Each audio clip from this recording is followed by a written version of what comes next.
Marketing management philosophies. इसका मतलब ये होता है कि जब भी कोई भी ऑर्गेनाइजेशन मार्केटिंग करती है तो उसके बैकग्राउंड में यानी कि माइंड में उस कंपनी के मैनेजमेंट में कुछ फिलॉसफीज होती हैं, कुछ कॉन्सेप्ट्स होते हैं जिसको फॉलो किया जाता है। उसको बोलते हैं हम बिजनेस फिलॉसफीज। यानी जो मार्केटिंग को रिलेट करती है, हम मार्केटिंग कैसे करेंगे, उसके पीछे कुछ फिलॉसफीज काम करती हैं। और ये फिलॉसफीज डिपेंड करती हैं प्रोडक्ट लाइन के ऊपर में, अलग अलग इंडस्ट्रीज में वहाँ पर अलग अलग फिलॉसफीज को यूज़ किया जाता है मार्केटिंग करने के लिए। तो चलिए डिस्कस करते हैं यहाँ पर वो कौन कौन सी फिलॉसफीज होती हैं और उनका मतलब क्या होता है। पहली फिलॉसफी या पहला कॉन्सेप्ट आप कह सकते हो, उसको बोलते हैं प्रोडक्शन कॉन्सेप्ट यानी प्रोडक्शन फिलॉसफीज। ये क्या एज्यूम करती है? Availability and affordability of the product is the key to the success of a firm. Example, agricultural products. It puts greater emphasis on improving the production and distribution efficiency. यानी production concept के अंदर जो organisation होती है वो ये मान के चलती है कि अगर मुझे ज़बरदस्त मार्केटिंग करनी है तो मेरा सबसे ज़्यादा प्रोडक्ट अवेलेबल होना चाहिए मार्केट के अंदर में और अफोर्डेबल होना चाहिए। अगर अवेलेबल और अफोर्डेबल होगा तो सबसे ज़्यादा अच्छी मार्केटिंग की जा सकती है। फॉर एग्जांपल एग्रीकल्चरल प्रोडक्ट्स की बात करते हैं प्याज की, आलू की, टमाटर की, गाजर की। अब आप देखिए, क्या हम आलू की ऐड करते हैं? आलू खरीद लो, बहुत ज़्यादा खरीद लो, बहुत अच्छा आलू है, ऐसा नहीं होता। अगर कोई भी ऑर्गेनाइजेशन इस इंडस्ट्री में काम कर रही है, एग्रीकल्चर प्रोडक्ट्स में काम कर रही है, तो उसके लिए सबसे इंपॉर्टेंट चीज़ क्या होगी? ज़्यादा से ज़्यादा मंडियों में, मार्केट में उसका प्रोडक्ट अवेलेबल होना चाहिए और अकॉर्डिंग टू डिमांड सप्लाई वो अफोर्डेबल होना चाहिए। अगर ये दो चीज़ें वो कंपनी कर पाती है तो उसका माल दबादब बिकेगा। तो प्रोडक्शन कॉन्सेप्ट में ये एज्यूम किया जाता है कि जितना भी माल अवेलेबल होगा मार्केट्स में और वो अगर अफोर्डेबल होगा, उतनी ही ज़्यादा अच्छी मार्केटिंग वो ऑर्गेनाइजेशन कर पाएगी। राइट? दूसरी फिलॉसफी आती है जिसको बोलते हैं प्रोडक्ट कॉन्सेप्ट या प्रोडक्ट फिलॉसफी।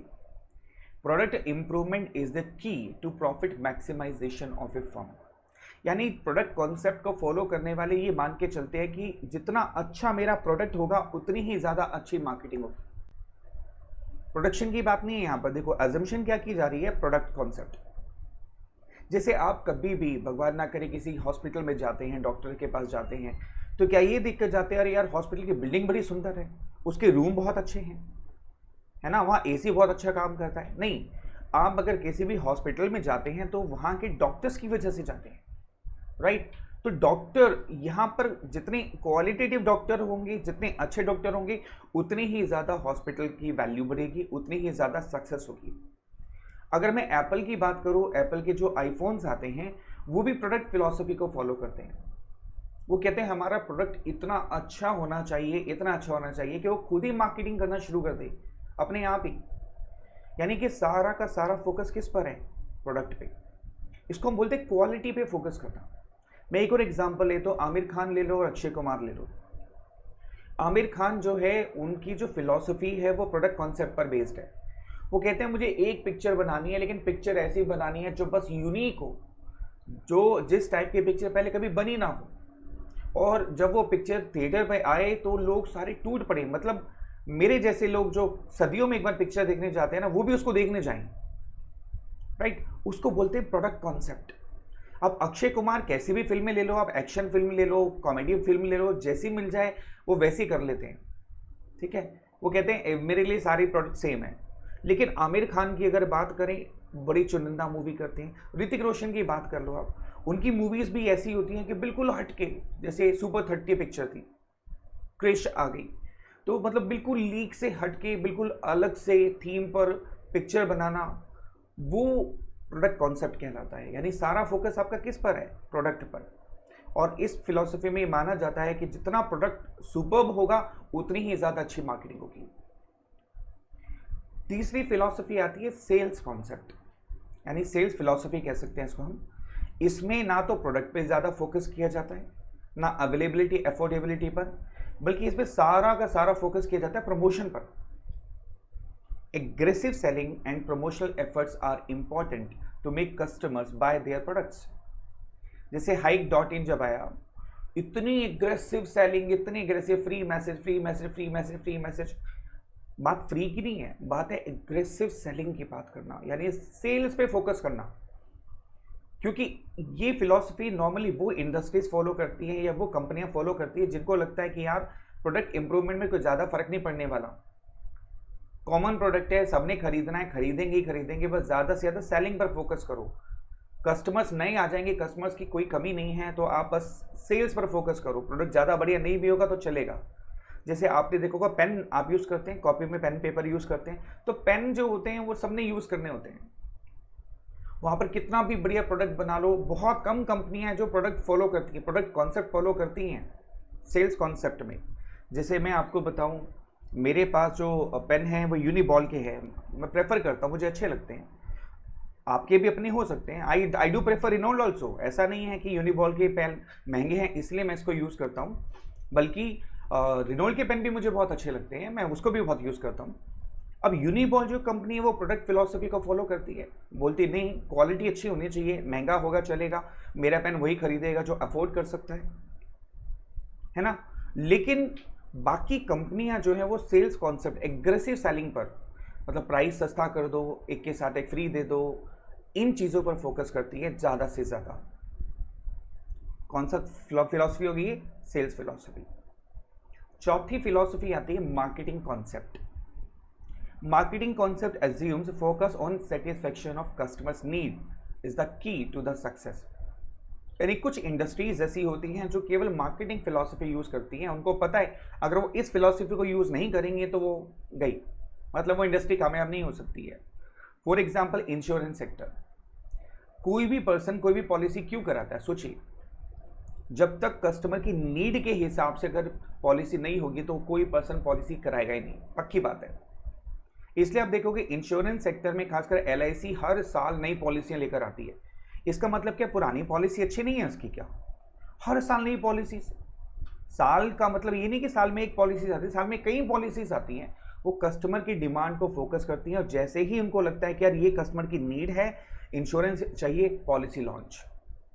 उसको बोलते हैं मार्केटिंग कॉन्सेप्ट, यानी कि कस्टमर पर बिल्कुल निगाहें गाड़ के रखना और जैसे ही उसकी नीड आपको आभास हो वैसा ही एक प्रोडक्ट लॉन्च कर देना। यानी यहाँ पर सारा का सारा हमारा फोकस किस पर होता है? कस्टमर्स की नीड पर होता है। मैंने कहा ना, हर इंडस्ट्री में अलग अलग तरीके से अलग अलग फिलॉसफीज यूज़ की जाती हैं। डिपेंड करता है कि फर्म की सोच क्या है, ऑर्गेनाइजेशन क्या सोच करके बिजनेस करती है, किस इंडस्ट्री में काम किया जा रहा है। जैसे मैंने अभी एग्जांपल है, एग्रीकल्चर के अंदर में आप आलू की ऐड करना शुरू कर दो तो कोई फर्क नहीं पड़ेगा उससे। इट्स बेसिकली नीड, जिसको खाना वो खाएगा ही खाएगा आलू, है ना। ऐसा नहीं है कि वो आलू आपका दिख करके अरे वाह बड़ा अच्छा आलू है, ये तो पहाड़ी आलू है, इसको हम खरीद लें, ऐसा नहीं होता। ठीक है। लास्ट आता है कॉन्सेप्ट फिलॉसफी जिसको बोलते हैं societal marketing concept. Societal marketing concepts assumes the long-term welfare of the society is the key to success। यानी कि ऑर्गेनाइजेशन जो इस फिलॉसफी को फॉलो करती हैं वो ये एज्यूम करके चलती हैं कि जब तक हम सोसाइटी का भला नहीं करेंगे हमारा भला नहीं हो सकता। यानी कि ये वैसे प्रोडक्ट बनाती हैं जो सोसाइटी के काम है और वहीं से प्रॉफिट कमाती हैं। देखो यहाँ पर इसका मतलब ये नहीं है कि सोसाइटी का भला का मतलब है कि आप सस्ती चीज़ दे दो या उनको कम प्राइस पर दे दो या लॉस में दे दो, ऐसा नहीं है। बट ये मान के चलती है प्रोडक्ट वो बनाया जाए जो सोसाइटी के काम भी है और हमारा भी भला हो जाए। यानी यहाँ पर कस्टमर की नीड पर भी फोकस किया जा रहा है और सोसाइटी के बेनिफिट पर भी फोकस किया जा रहा है। फॉर एग्जाम्पल मैं आपको बताता हूँ, टाटा कंपनी की जब चाय की ऐड आनी शुरू हुई तो टाटा कंपनी की जितनी भी चाय की ऐड आती थी, अब ऐड पे तो पैसे खर्च होते ही है ना, हर कंपनी के होते हैं, लेकिन टाटा कंपनी ने जो भी ऐड बनाई उसमें एक सोशल मैसेज डाल दिया। अब आप देखो, जब सोशल मैसेज की ऐड आ रही है तो लोग ज़्यादा अट्रैक्ट होना शुरू हो गए और वो सोशल मैसेज भी चला गया, बहुत सारे लोगों ने उससे सीखा भी और टाटा टी की ऐड भी होनी शुरू हो गई।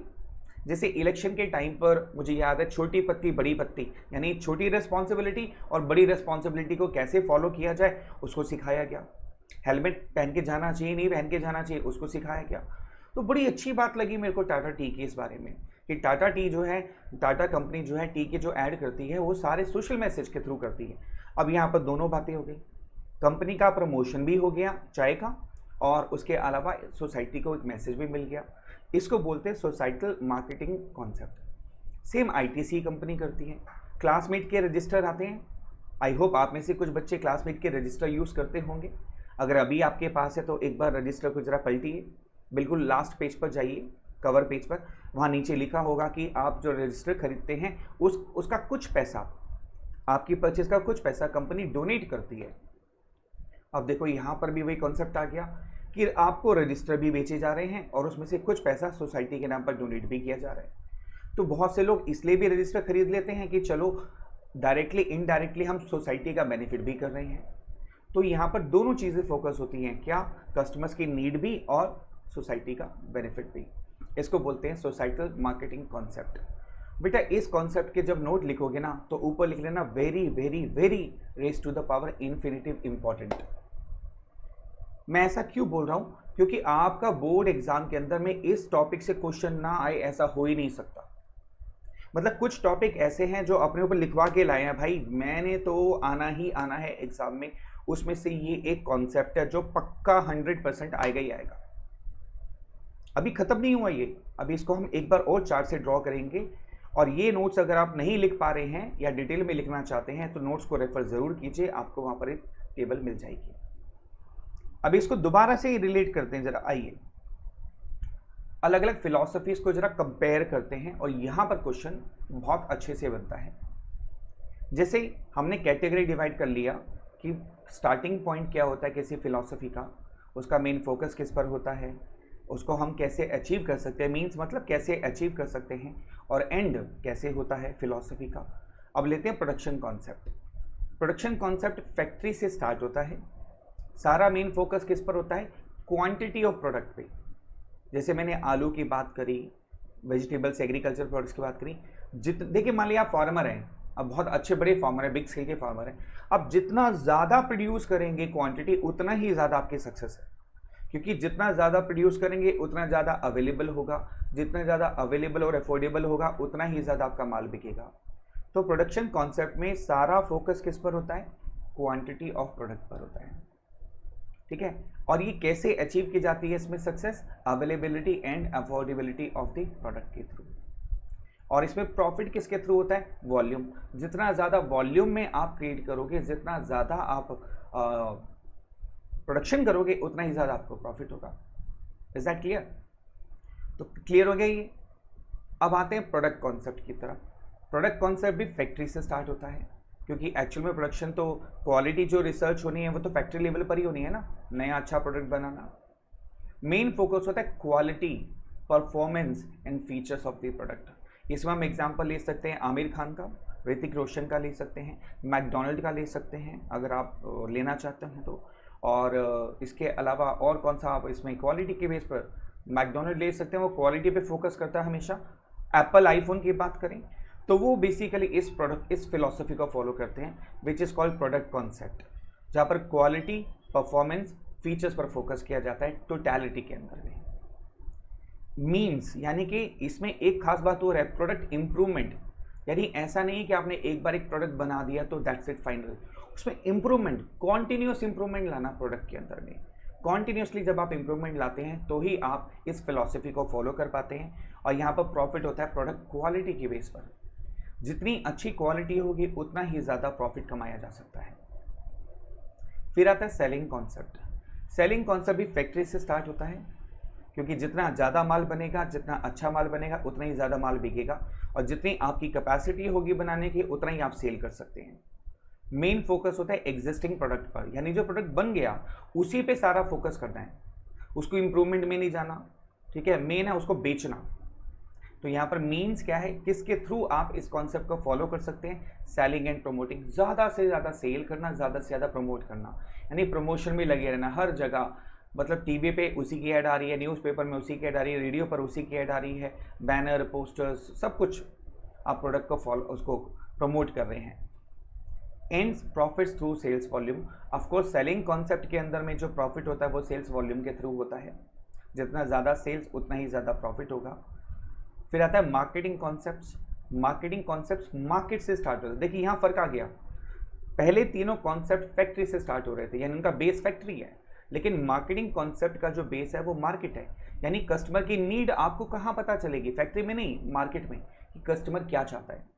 इसलिए सारा फोकस किस पर होता है हमारा, कस्टमर की नीड पर। और ये कैसे अचीव की जा सकती है philosophy, integrated marketing. Integrated marketing का मतलब है कि आप कस्टमर की नीड को कितना अपने प्रोडक्ट में कन्वर्ट कर पाते हो, इंटीग्रेट कर पाते हो।